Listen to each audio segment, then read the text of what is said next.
Chicago's very own is a kaleidoscope of human adventure. It features the vitality and ingenuity reflecting the city's unique spirit.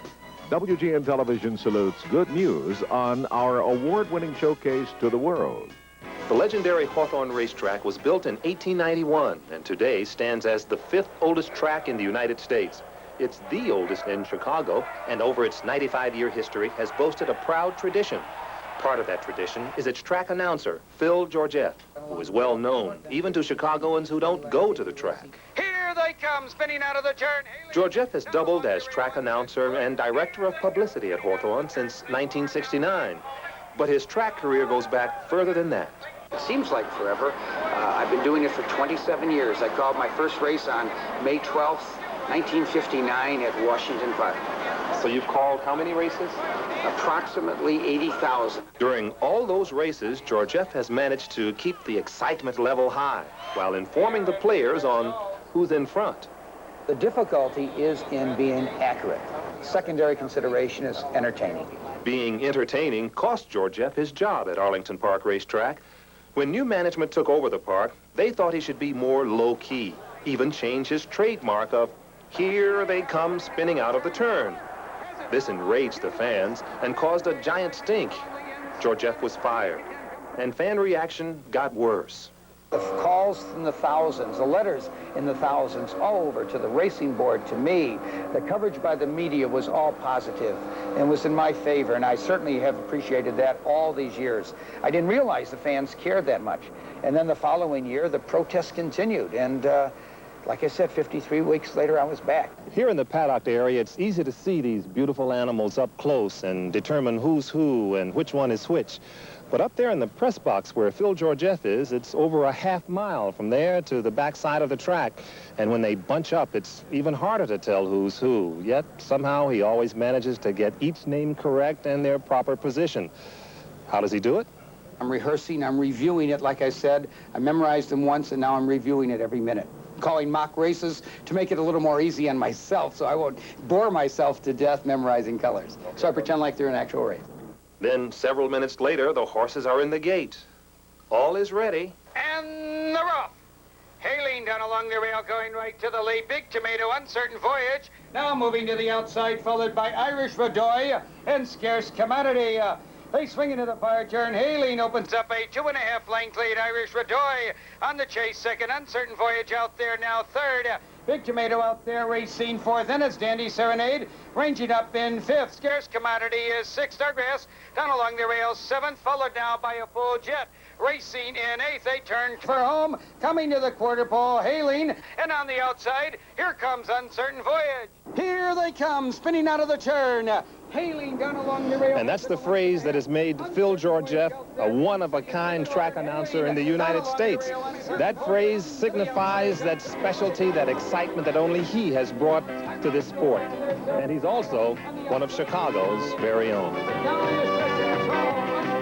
Of the options exchange, millions of dollars are made and lost each day. The hectic, rapid-fire pace of trading is not for the timid, and many old-timers are swallowed up in this eat-or-be-eaten profession. Then once in a while, a newcomer hits it big. Take 28-year-old Patrick Finley, for instance. When you see him leaving work at the options exchange, he looks like he could be a young trainee hoping to learn the business. That is, until he steps into his Rolls-Royce Silver Shadow and is driven away. Then it becomes apparent that this young man is a cut above the rest. All right, but, I don't mind that part. I'm confident enough the business can pay the payments, but, the extra 100,000, I hate. In fact, Finley is the self-made millionaire who started out as a runner at the exchange, but by a year later, he had his own seat and was operating his own company.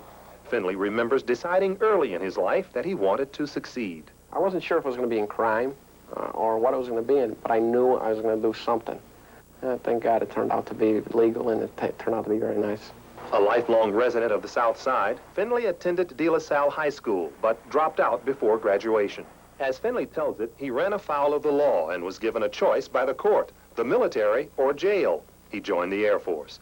Then years later, after making his fortune, the brothers from De La Salle, noting his outstanding contributions to the community, called him to the school and made a presentation. Finally come up to him in a blue cap and gown. I was in tears.